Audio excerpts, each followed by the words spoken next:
Over the past 9 years, I've generated over $4.6 million in total sales from 7 different businesses. Now, the majority of net profit and actual income that I've made, specifically about 74%, comes from just one business that I started 5 years ago. In this video, I'll break down the businesses that I've launched, why some have failed and others have made a lot of money, as well as life-changing lessons that I've learned along the way. The first business I ever started in my life was posting flyers, or basically these pieces of paper advertisements for local businesses on my university campus. Right at this time in college, I was working in sales for our school newspaper, where basically I would literally call, cold email, or literally walk to different businesses' doors, find like the general manager, the marketing manager, or the owner, and try to convince them to buy advertising space in our school newspaper. So like a quarter-page ad, half-page, full-page, maybe it's a banner ad on our website or our Twitter account or things like that. The problem here is that, so I'm a broke college student, I need the money, and our school newspaper wasn't getting any results. Meaning no one's picking up and actually reading the paper, very, very few students. So when local businesses are buying ad space and I'm selling them and it's going great, they check up on me and are like, hey, we're not really seeing any results. We posted this ad, or several ads to have people apply to jobs. We've had 0 job applications. Or, we've ran this ad with like a coupon for our restaurant and 0 coupons have been redeemed. And for me, I'm in this dilemma where I'm like, I can't ethically sell people on this service. So instead of quitting, what I decided to do, and this is what caused my first business, was realized there are 260 billboards on campus. I literally went to every building on campus, had a notepad, and wrote down, okay, here's all the billboards in every floor of every building on the university campus where I, as a university student or any UC student, has access to post. So basically, as a UC student, I can go to a business, I can say, hey, I can help you create an ad for, let's say, your restaurant. I can create a flyer with perforated tabs for, let's say, like 10% off, or bring this coupon in and get a free appetizer or free beer, whatever that might be, and create it, post it all over campus, and they can actually track the results and see, okay, this many students brought it in, here's the lifetime value of our customer, and all of that. So basically, this is print and campus marketing, but done so in a results-based way. So I initially created this program and gave it to the News Record, kind of the school newspaper. They kind of took it and it was fine, and that's the only product that I ended up selling. And then I just decided, why would I let this company, just take all of my hard work and do this? Why don't I do this on my own? So I decided to quit and do this on my own and made a lot more money doing it. Definitely upset my previous boss, but the difference is one organization was just trying to sell ad space and look good, for their superiors, for their position, like our sales manager. And the other organization, UC Cincinnati, the name of the company that I started, was completely focused on client results. And that was the first big epiphany is if you want to make money, you have to provide something of extreme value to a specific group of people. The more value you provide someone, the more money you make. And specifically, the more pleasure that you increase in someone's life and the more pain that you decrease, the more money you make. For example, think about an extreme example. Let's say that you wake up and overnight in your room, there is a device that can teleport anyone from one place in the world to another. If you're gonna go sell that, how much do you think you'd make? Make a lot of money, billions of dollars, right? There's a lot of organizations and governments and high net worth individuals that would want to get their hands on a teleportation device. We all kind of know this, but why? Because we never having to deal with airports again, car travel, TSA, all of that, getting somewhere instantly, the efficiency, the productivity, you can imagine the level of value that that would provide people. So therefore, that money would come. So it's kind of an obvious thing, but it's something that's really important to keep in mind is, so number one, who is your target audience? What is their pain? What is everyone else getting wrong? Look at all the existing competitors and be like, hey, here's what everyone else is getting wrong. Here's what we're gonna get right, and you just focus in on that. And for me, initially, that was results-based marketing for local university businesses. Now, this was a great first business. It was amazing, taught me so much, taught me sales and marketing and accounting, insurance, all of that, but it was very short-lived. And the reason for that is I literally happened to randomly meet a multi-millionaire founder at a local college party. And the name of this company is called Oros, which is still in business today and very, very successful. And I was talking to one of the co-founders and he was telling me, hey, Sumner, if you really want to make money, you need to think bigger than college. You're in college right now, so that's all you can kind of think about. But if you really want to make money, you need to think outside of your college space, right? Think outside of high school, think outside of college, think the nation, think world, things like that. And it's a bit extreme, but it totally made sense. I'm like, yeah, I'm just comfortable. I understand this market. I'm a college student, but do I want to stay here forever? Or do I want to grow and expand? And I was like, yeah, so I need to figure something else out. Now, instead of quitting all of my clients and just jumping into something totally brand new, I decided to try to reposition my agency. So I still kept a lot of the same clients, still ran a lot of flyer posting services, but started to transition to not just have local campus businesses, but local Cincinnati city businesses. And instead of just advertising on campus, then I learned Google ads and Facebook ads that I could create, set, run, and optimize, that I could target any specific location for virtually any business. And that's exactly what I did. So I started working with apartment complexes and mortgage corporations, restaurants, all different kinds of businesses. Quickly, I started landing monthly paid clients. I was making about 50% margins, and overall it was going really well, except for two major things that made me quit. The first is realizing that freelancing, or having kind of an agency where you're in services, because again, there's products that you can sell, or there's services.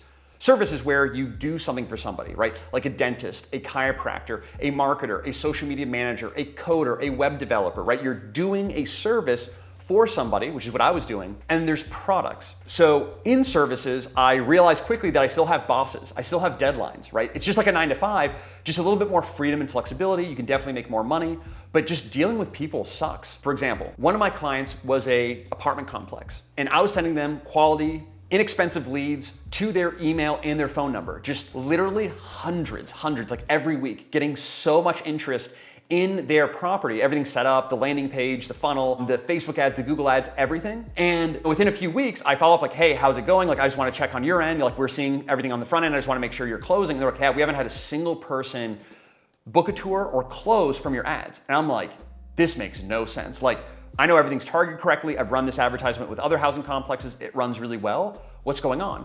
So I submit my own information to have my wife do it. So like, we send her our names, our phone numbers, our email into the form, and guess what? We don't hear back. So I go to the manager, I'm like, hey, I'm sending you these leads. I'm just letting you know it doesn't appear that these leads are getting followed up on. Like, we're doing our job, but it required them to also do their job, if that makes sense. Like, the marketing can only be as good as the business, if that makes sense. I was dependent on other people. I had deadlines. If they're confused about something, I have to explain to them. It's just messy when you deal with people. And like I said, the second thing is a mutual contact of mine connected me with another multi-millionaire angel investor, and basically said, hey, Sumner, there's this angel investor. She helps young entrepreneurs and would wonder if you'd like to have coffee with her and chat. And I'm like, are you kidding me? Heck yes. Like, I'll meet you right now. Like, where? I'll buy coffee. I'll buy you lunch. So we met at this place, sat down, just kind of got to know each other a little bit. This angel investor, basically after laying everything out, like what I just told you, said, Sumner, look at the biggest companies in the world, like the Fortune 500 companies. What do they sell? Products or services? Like, look at Apple or Exxon Mobil or these other places, even like Google or Facebook, right? With Facebook ads. Are these services or are these products? And the reality is the majority of these companies sell products. I'm like, huh. And she basically said, if you don't want to have these deadlines and basically have this other 9 to 5 and deal with people, you need to stop selling services and create a product to sell, because products scale on their own where services you have to scale. For example, I have my marketing services. Let's say that like one of my clients, like I just get them amazing results, which I actually did for several of them. Some, better than others. There's a lot of learning process. So I can't say every client was successful because it wasn't, but definitely dedicated to getting success for our clients. And one in particular, they spent like $800 and made tens of thousands of dollars in signups on their specific apartment. The reality is, if one of these clients of mine gets amazing results and posts about it on social media, like maybe they're part of this like mastermind network, which they are, and said, hey, I have this guy here. We hired him like for the small project. He absolutely killed it. If anyone's looking for a marketing person, this is your guy. And that happened with us. But guess what happens when we get a shout out on social media, in one of these groups, on a blog site? If I get a ton more business, I have to hire people. Like, guess what that means? Yeah, I make more money, but that also means more work. Now, the flip side is, imagine if you have a product. Let's say you sell a brand of shoes, okay? And these are your own shoes, right? You're not reselling shoes. Let's say you just have this shoe brand like Nike. So let's say an influencer like shouts out this specific Nike shoe, like these are amazing, they're super comfortable, they are like so stylish, I love the look, these are like my favorite shoe ever. And let's say they have like 1 million followers, right? So what's gonna happen when they shout you out? You're gonna get more sales. And the great thing about products is, so you'll go to sleep, the influencer shouts you out, you'll wake up and you'll say, bing, all these additional sales. All you need to do is hit reorder to your supplier. I mean, it's not that simple, but hit reorder to fulfill all those new orders and you've made it. So with services, more money with more time. With products, there's way more scalability and leverage, and that's when it clicked. I need to find a product to sell. So what I did is hit Google and just typed in how to sell products online, best places to sell products, how to sell products as a beginner, how to create a product, everything that I get my hands on YouTube and blog articles and email lists and lead magnets and anything that I could do, and ultimately came across this recurring business model called Amazon FBA. And because Amazon FBA was something completely new to Ali and I, we decided to buy a $500 course from an existing Amazon seller that literally walked us through the entire process of how he's making millions of dollars in his exact process. And we did that, which was very, very helpful. And in July of 2018, allowed us to launch our first product on Amazon FBA, which we still sell to this day. And the idea here, use keyword tools to identify products that people are typing to search for on Amazon.com. So let's say green succulent holder. People are typing this keyword, but guess what? There are 0 green succulent holders on Amazon. So what do? I see this, I'm like, okay, I'm gonna go to China, customize and create these beautiful, high quality, green succulent holders, ship them into Amazon's warehouse. Amazon keeps them in their warehouse, deals with all shipping, storage, customer service, returns, and basically I pay around 30% per unit sold for all of Amazon's what are called FBA or fulfilled by Amazon services. So the great thing about this kind of product-based business is they're physical products, but I don't need a giant closet or a warehouse to keep all this stuff. I don't need to deal with logistics. I don't even need to touch the inventory. I never see or touch the inventory. We have inspection services in China that inspect to make sure everything's good to go. But basically, product that people are searching for, they can't find it. You identify this opportunity, create a product in China, which is way easier than people think, ship in a test order into Amazon, you create a listing, which is basically like a title, description, images, so people understand what your product's about. There's reviews, the price point, right? Just the information they need before they can buy. And we basically found our first product opportunity, which we still sell to this day from July of 2018, launched that product, started selling it, made our first sale within, I think, 24 hours, which was wild. Literally, we create our listing, it's live now, go to bed, wake up, one sale has been made. It wasn't much, right? It's like 20 bucks. But that first initial moment was crazy because I'm like, wait, we didn't actually have to do anything to make that sale. Someone found our product, bought it, and I'm like, this is it. This is it. Within literally just a few months, Ali and I were making more money from this one product, like actual income and net profit from this product, than both of our past basically jobs, Ali's architecture firm and my marketing services combined. So what do? We just said, hey, we need to launch more products. But here's the thing. Our first product was highly seasonal. It's a travel product. So in the warmer months, it sells really well. In the cooler months, it does not sell well at all. And we were not prepared for that. So we had great, July, right? July, August, September is even there. But then October, November, December started getting really low. And we realized, oh my gosh, everything's reliant on this one product. And everything's also reliant on this one product on this one platform, Amazon. If there's a glitch where Amazon shuts down our account or there's some kind of listing issue, like Amazon's like, hey, something in your title violates our guidelines, so your listing has been suppressed until further notice, blah, blah, blah, blah, blah, which happens to sellers quite often, it was a bit scary. And we realized, okay, yes, we need to launch more products, but we need to diversify outside of Amazon. We can't just have our money coming from Amazon because that's basically like having a boss. And if Amazon decides for whatever reason, hey, we're gonna stop sending you money and like shut down your account, what are we gonna do? We're gonna fight it, but like, how are we gonna fight against Amazon? So what we did is we created a new Amazon account for the Amazon UK market, and basically all the products that we were selling in the United States, we then also started selling those products in the United Kingdom market as well. We also created an Etsy account, a Shopify, and a Walmart and eBay account.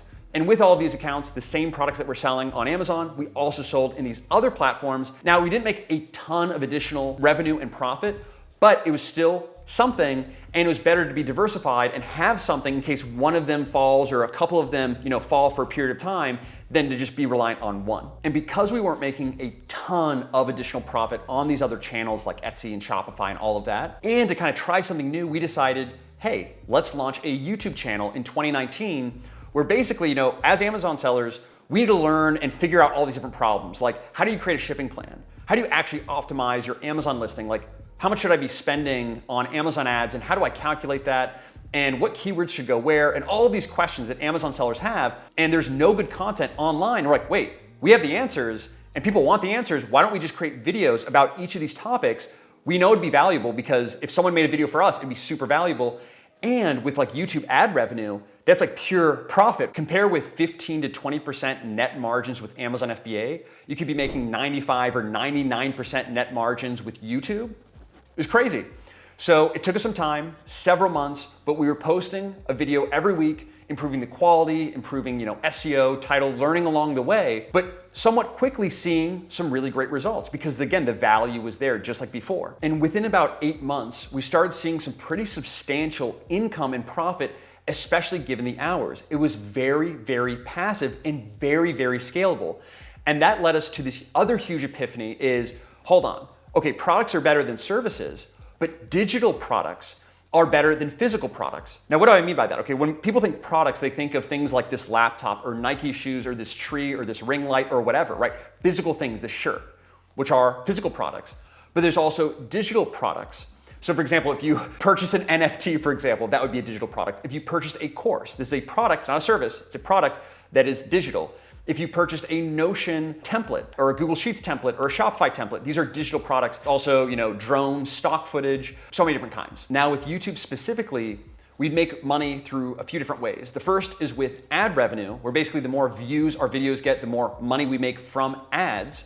And that basically acts as a digital product because we don't sell anything, it's just pure money coming in. The second is with affiliate links, and this is actually the number one way that we make money with YouTube by far, where, for example, we would have a tool like Helium 10. This is a great tool for Amazon sellers. We would make videos showing, hey, here's how to use Helium 10 to find high demand, low competition products to sell on Amazon, or here's how to use Helium 10 to optimize your Amazon advertising campaigns.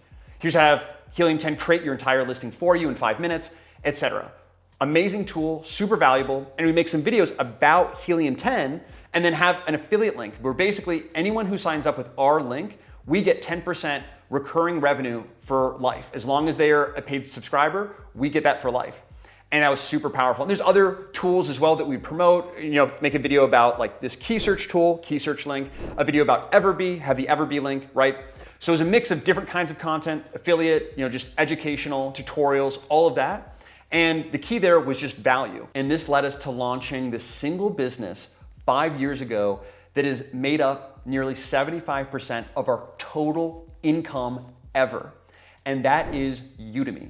So think about it. We're already creating educational content sort of like this for YouTube. So we thought, wait, what if we basically took all of our YouTube videos and created a few more videos and created this super affordable, comprehensive, step-by-step Amazon FBA course? Because remember, we took a $500 Amazon FBA course, and by the way, we found out later the guy was a scammer, a lot of missing information, some good information in there. It was definitely helpful. There's literally some stuff we found out later that was straight up incorrect. As part of the reason it spurred us, like there's a lot of garbage and people just trying to make money and not really trying to help and educate and actually provide value. So why don't we create the most affordable and the most in-depth Amazon course in the world? Why not? So we created a free Udemy instructor profile, created a draft which cost us no money, so like title, bullet points, description. We recorded some more videos of like, okay, what are every single step that an Amazon seller needs from knowing nothing about Amazon FBA to making 6 or 7 figures per year with their Amazon FBA business. Like what is everything that they need that we can give them in a step-by-step way. So any videos that we already had, we used those. Any that we needed to create, then we created those, which is quite a lot. It ended up being 21 hours of content. We launched the course almost exactly 5 years ago today, and it's sold well every single month since. Now, we had that initial course, but as Ali and I would kind of learn and get results in different areas like Pinterest marketing, Etsy SEO, copywriting, ChatGPT, we would learn, get results, and then create these very valuable step-by-step and affordable, $10 to $20 courses on Udemy about these different topics. And obviously, as we launched more courses and also made more affiliate income from these courses, our income grew. And over the past 5 years alone, this business has generated over $750,000 in profit while Ali and I work on average 6 hours a week or less, because we track all of our time with the Toggle time tracking app. So we know exactly how many hours we're working on specific things. So how many hours did we work on Udemy? How many hours last week did we work on Amazon? Etsy, right? Every single business that we have, we know exactly how many hours we spent on each. And we also know how much profit we're making from each. Total profit last year divided by total hours last year, that's your dollar per hour for each of the different businesses. And for Udemy, that's over $600 per hour consistently. And there is no other product that can do that. If you're interested, click on the free training linked in the description section of this video, which literally shows you how Udemy is mathematically the best online business to start for total beginners in terms of lowest amount of capital and time required to have the highest return.